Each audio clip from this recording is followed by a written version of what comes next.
sticks and stones may hurt my bones, but words can break my heart. You little stinky girl. What'd you just call her? Stinky girl. I was bullied, yes, as a child. Sorry. Stupid little girl.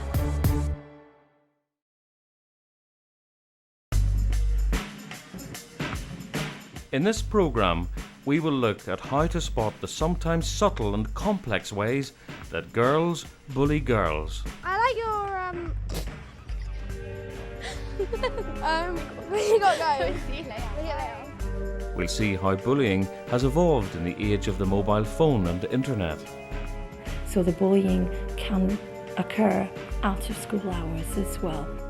And show how those who bully can be overcome, not by authoritarian intervention, but by their peers taking control. You actually need to go to the root of the problem, which is usually the bully, and speak to them about why they were bullying that person. Hey Chelsea, man, you are so rubbish, they're losing so badly. Push me, man. Until fairly recently, bullying was seen as largely a boy thing. Fists flew in order to establish a recognised pecking order. But girls' bullying can be even more harmful, as director of bullying charity Michelle Elliott knows better than most. In the past, we've thought that girls bullying other girls was just a rite of passage. It would just, it was minor. We know now that the hurt that it causes the victim can be lifelong, and we ignore it at our peril. 20 years ago, Val Bisag was perhaps the first educationalist to realise girl bullies can cause lifetime damage, with as many as 75% of women saying that they were bullied at school. Today she's visiting Princess May Primary to help the older children recognise different forms of bullying. Give this person a name, a boy or a girl? Frank. Frank. Okay, Frank. Here's Frank. Each one of you say something horrid to Frank. Your brain's so small, it's the size of a peanut. You look so ugly. When you were born, the doctor fainted. When the doctor saw you fainted. You're so dumb. You're skinny. When people say nasty things to you, sometimes we say, it tears me apart, it rips me up. For Val, it's girls bullying girls that require special attention and understanding.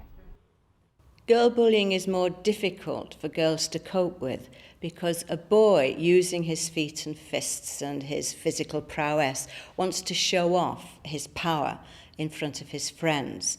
He may not know the boy, may not know the boy's name, he may go to a different school. As long as he can make a fool of the boy or show his dominance, that's fine. But with girls, their rationale is very different. And it's usually within the friendship group, within the class, certainly within girls they know. And so it makes it very difficult for the target to get out of the bullying. They are trapped in the relationship that's already ongoing. I think boys use more pushing and shoving, whereas girls use gossip and talking. As young as 6, girls have already noticed gender plays a part in the way bullies operate. I think girls are different than boys because they don't really do what boys do, because girls just really say, I'm not your friend anymore. Boys fight a lot, but girls don't. They just call each other names, and that's just picking on them. Some Calverton pupils will move on to all-girls secondaries, and such schools occasionally can provide a bully with the perfect fodder. Walthamstow School for Girls head Rachel McFarlane recognises the dangers. Boys are much better at forgiving and forgetting and moving on, and girls will very often get into a situation where there's been some name calling or ill feeling, and maybe somebody's tried to intervene to resolve it, but then it festers or it resurfaces, or a chance remark can cause an old score to quickly kind of come to the fore again. The kind of bullying that we find ourselves dealing with is usually fairly low key, thankfully. It usually is about name calling. You have the spreading of rumours, malicious gossip, which can really affect a child's self-esteem. There is also the negative body language, the staring at one another, giving very hostile looks, again, which children can find very threatening. There's no doubt that two of schoolgirl bullies' biggest weapons are rumour and gossip. Oh, here comes Lola. Do you know she's been eyeing up your boyfriend? I know. What are you talking about? Why have you been with my boyfriend? I haven't. Yes, you have. No, I haven't. Why are you lying for? Why would you believe that? Because it's you. Can you believe her? Do you know, she's such a slut. She's been with the science teacher as well. Which one? Mr. Smith. No, she hasn't. It's true. Oh my God. I think girls have been born with a rumor and gossip gene. The bullies use it to great advantage. And they start rumors about victims, they gossip about them. It's all untrue, but it all causes great pain to the victim. Rumour is our worst enemy. And all of a sudden, from one small rumour, you end up with 2 army camps and they're ready to start a war. It just makes me feel sad and lonely. Believing that traditional anti-bullying methods are failing, schools are now turning to peer mentoring, and also to teaching pupils on the periphery how to stand up to bullies rather than be complicit bystanders. It's better if pupils get involved because it's easier for them to relate. Like, I'm not saying that adults were never children, but they weren't children in our times with our sort of problems. As a preventative exercise with Year 5 pupils at Calverton Primary, teaching mentor Nina Gill focuses on the perils of spreading rumours.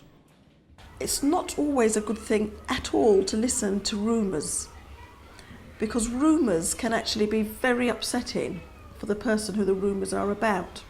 And that's one of the things that we're going to explore now. We're going to just look at what damage rumours might cause. I think you shouldn't listen to rumours and whispering because it can lead into bullying. Rumours can make damage because they could hurt somebody else's feelings and then they might do something bad to themselves. A dramatic visual way of illustrating the rapid and insidious spread of a rumour is illustrated by Val Bisag. Now you can see the clear water. Now if one person in the class is nasty and says nasty things and leaves people out, and what do you think will happen? Just one little drop, that's it. What happens with just a little drop of paint? What happens? The nastiness spreads around. Can you see how just one little word here and there can really spoil the whole class? You can't really stop it because you can't stop other people from talking, but like I try not to like get into it and like pass on the gossip. In many primary and secondary schools, the classroom dynamic is being changed to stop bullying. Actress Becca Morden visits schools to encourage students to think about the different roles they can play when faced by bullying. I want you to freeze as a character in a photograph, okay? And the character, don't think about it too hard. You are going to be cast as the victim when I clap my hands. That's nice. Everyone's just going a little bit sunken. Okay, keep moving around. This time, let's see what you think a bully looks like when I clap. Use your eyes, keep the facial expressions, have a little look around at each other. Lovely. Keep moving again. Last one, keep that space filled. And this time, I want you to be able to look around the space when I freeze you and see if you're a witness, if you're a bystander. If you're a bystander, do you like what you're bystanding and seeing? And now give me a really, really clear picture. This is nice. It's a real mixture of contemplation, shock and awe, and some real enjoyment as well of what's going on. There are lots of ways to address bullying. And the main way of bringing about change is to work with what we call the bystanders. And if you're standing watching, you are really helping the bully, you're aiding the bully, because the bully likes the audience. To explain the role of the bystander, Becca encourages a group to form a tableau depicting a bullying incident, while the rest of the class is asked to decipher the scene. I'm not quite sure, but they look like they're witnesses, but also the facial expressions help you to like see that they're quite upset about what's happening. She seems to be enjoying it rather than being Yeah. upset about it and not wanting to step in. Yeah. She's quite enjoying it. Yes, I think you're right. We've got two different kinds of bystander there, haven't we? We've got our bystander who stands back because they're a bit anxious, doesn't know what to do, and we've got a bystander who's actually quite getting off on the whole thing. I want someone who will volunteer to direct the two bystanders there to change the scene. The person that's a bit more kind of not sure about what's going on, she doesn't feel happy with it. I think she should be trying to walk a bit more forwards, and then the other person pulling her back a bit more. Would you mind trying that out for us, girls? So it looks definitely, it's a different story, isn't it? It's moved forward. Do we think there's still going to be a happy ending for the victim here, or is it still looking a bit bad? One of them could like maybe actually like go to the victim and like try and like pull her back or push the bullies away. Hey, that's great. And the other one just not get involved at all? I feel a lot less worried about the victim now. How about you guys? I think what Becca was trying to do was to get people from a position of an outsider to empathise with different characters in the different scenarios, and to be able to think about, you know, what makes somebody bully and what makes somebody act as a bystander as opposed to a witness, or a witness as opposed to a bystander. And also just to think in a very upbeat way that bullying is not something that we just have to tolerate and accept, but very quickly and easily one can intervene to make the situation a positive one and to bring about a resolution. So I thought it was very interesting the way she asked the audience to take the role of director, and just with a couple of concise instructions completely changed the atmosphere of the tableau. Becker then asked the girls to write and perform a 1-minute scene showing a bullying incident which ends in a positive outcome. Oh, you have to be hiding. Oh, do the fighting scene. Do the fighting scene. Do Mr. Jackson. Yeah. You're in the beater. So you do that. Go on, check him. But you got to do it at the same time, not. Can I give you 1 more minute? Will you be done? Is that okay? Be wrapped up? And you've got your positive outcome or some kind of witness intervention, have you? Excellent. Well done. Nice eyeshadow. Thank you. Lovely. You little stinky girl. What did you just call her? Stinky girl. She's my friend, you know, back off. Oh, whatever. Can you please leave her alone because she's not doing anything wrong to you? Can you just... Shut up. Hey, let's go. No. See, back off. Oh, whatever. I think the students will have been interested to have a drama session focused specifically on the issue of bullying. I think they'll have found those drama techniques really helpful as a way of getting them to empathise with people in all situations in a bullying scenario. At Princess May Primary, head teacher Stephen Spooner thinks girls can be given the tools to combat bullying. I think very often that the bullying can be resolved by the children themselves with the support of peers or the learning mentor. With this in mind, Stephen has just set up a new peer mentoring scheme. As part of their training, a group of Year 6 peer mentors are reenacting an actual incident which has just occurred in the year below. In the room, in the meeting, we had the 3 bullies, the victim of the bullying, and we had 2 of our, what we call playground helpers. Okay, girls, I'd like to thank you for coming. Hopefully we'll be able to sort out the situation that's arisen between Kimberly, Janet and Tasnim and Emmett. So would you like to start, Sylvia, please? What has been happening to you these couple of days? Well, they've been bullying me around, and they're always calling me names, and they never accept me in the gang, and they never want me to play with them. It just makes me feel sad and lonely. Okay, how do you feel about that? Basically, everything she said there was a lie. And it's true. Typically, this scenario illustrates the ebb and flow of blame and blaming that can occur when girls are involved. Do you guys feel like she gets you into trouble on purpose sometimes? Yes. What makes you feel that way? Like when she stretches her legs out and we trip and we make lots of noise while the teacher's talking and she says it's our fault. And she looks at us. That look just stares at us for like a long time. Just giving it to us. And how does that make you feel? Like, very upset. And like was being and weird and uncomfortable. Girls fall out over name calling, or perhaps someone's got something better than they have, and instead of leaving it, they actually talk about it to other girls, and that seems to be mainly what the reasons are. Some educationalists think bullies shouldn't be made to shoulder all the blame, and the way forward is for both sides to adjust their behaviour. Is there anything you'd like the girls not to do to you anymore? Well, I would like them to stop calling me names, and I would also like them to stop whispering about me. Do you guys think that you guys will stop that? Okay.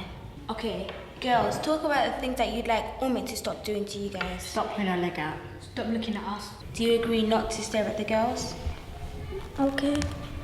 Okay, girls, I want to thank you all for coming, and I'll be following up with all of you in the next few weeks just to see if we've kept to our agreements.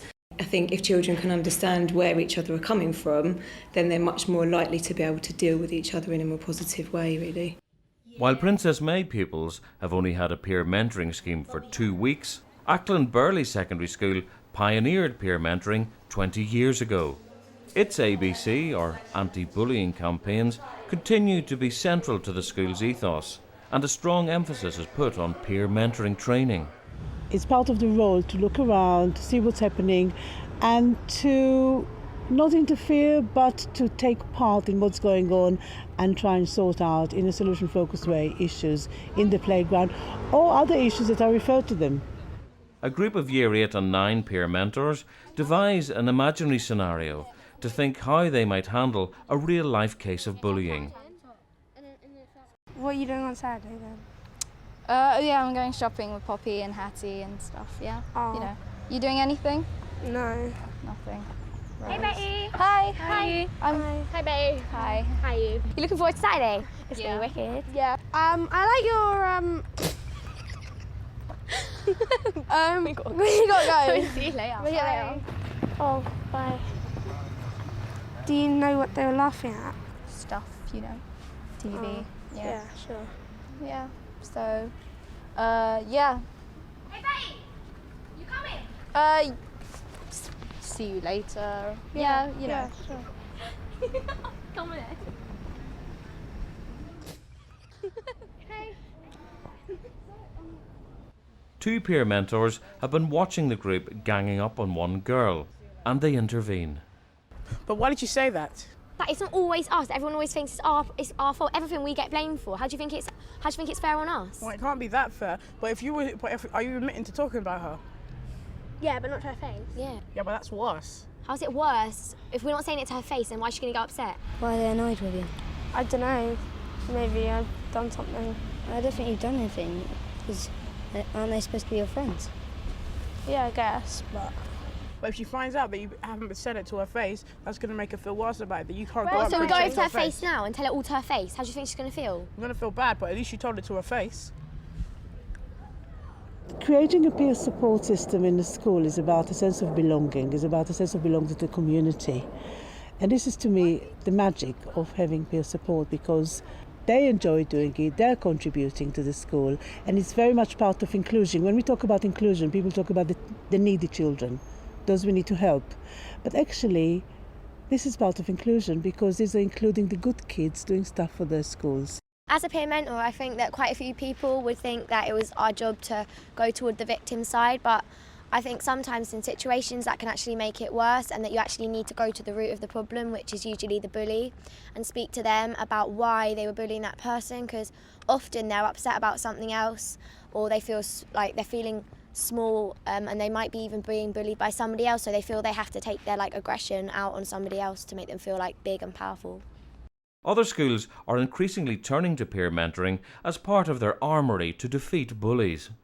We're developing a peer mentoring scheme with Year 10 students to work specifically with Year 7s and 8s. It's in its pilot stage at the moment, but it's something I'm really excited about, because I think it will have a big impact on the students. A girl bully can start at a very tender age, soon after the start of their formal education. We've been able to identify issues of bullying in children as young as Year 2 children, where we find that children are usually bullied, girl-on-girl bullying, because there's some sort of social shortcoming that's been identified in a particular child. So, for example, a child might be perceived by others to be not pretty enough, or perhaps maybe too fat, or possibly even too skinny. And once this child has been identified as having a particular shortcoming or perceived to have this particular shortcoming, it's not unusual for some children to deliberately form an exclusion group and to deliberately exclude this child from participating in games in the playground. Knowing how early bullying behaviour can start, Nina Gill uses circle time to try to alert 6-year-old girls to the damage it can cause.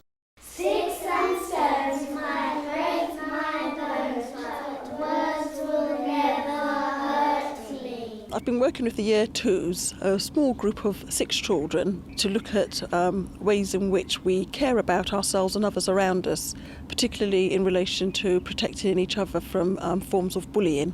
We looked at a miniature-sized heart, and the children thought about ways in which they looked after their own heart, and then they looked at ways in which they could look after other people's hearts and explored why somebody's heart might become hurt.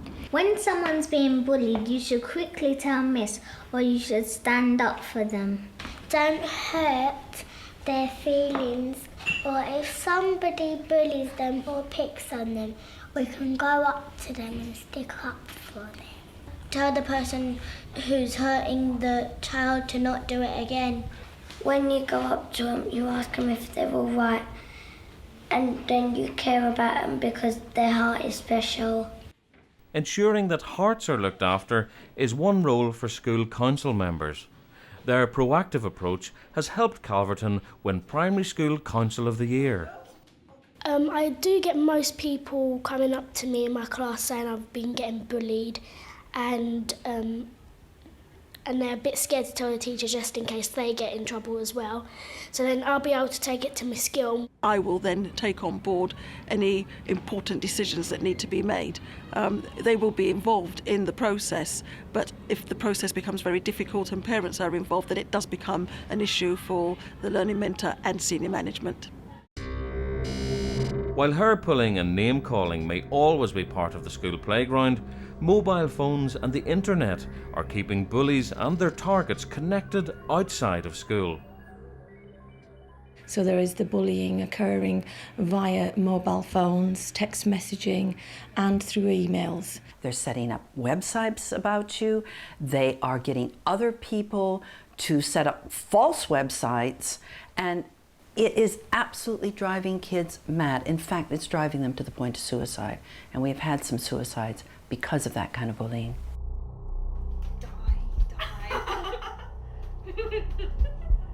A death threat, even as a joke, is no laughing matter, as a concerned older sister now knows firsthand.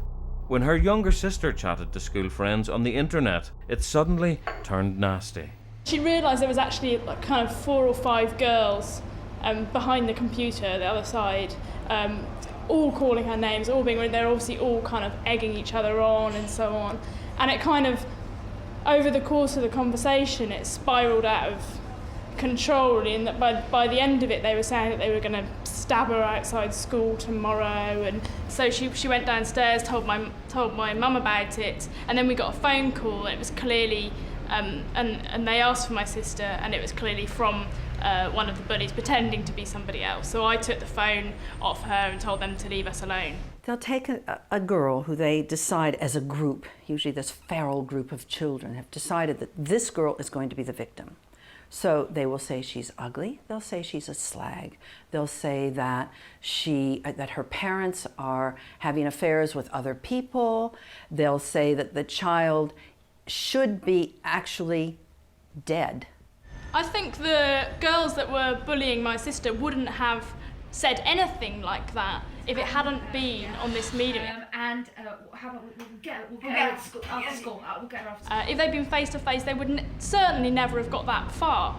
But it's a bit like road rage or something, that I think that you're sort of removed from yourself as a human, and you don't have that relation with the other person. And I think that's probably why it never happened again, because actually face to face, they didn't feel that way for each other. It was just when they had a kind of computer in between them. So once an incident of bullying by remote comes to light, what can be done about it?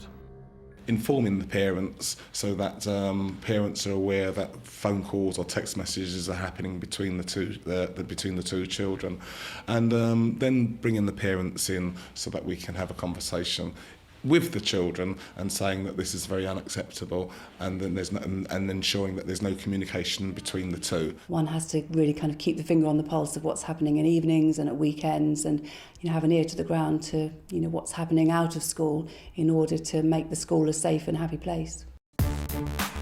When our educationalists were at school, they didn't have to face cyberbullying. But where did they lie on the bullying spectrum? I was bullied. Yes, as a child, through a physical disability I had. And I wasn't very good at sport, so it wasn't through trying. I was always lost in any kind of race, and children did pick up on that. No, I wasn't a bully, but I wasn't particularly nice to people. I was a smarty pants. I remember in school being bullied by a girl with her little gang. She wasn't in my class but would lie in wait. And I don't tell children this, but one day I got in such a temper, I hit her, and she didn't bully me again. When I was in primary school, I was most certainly bullied. When I got to secondary school, I think that I would admit to possibly being a little bit of a bully when I got to year 3, which is the equivalent of year 9 now, I think. I was never badly bullied, but I can remember being ostracised by a group of girls on several occasions when I was at secondary school, and just how hurt that made me feel.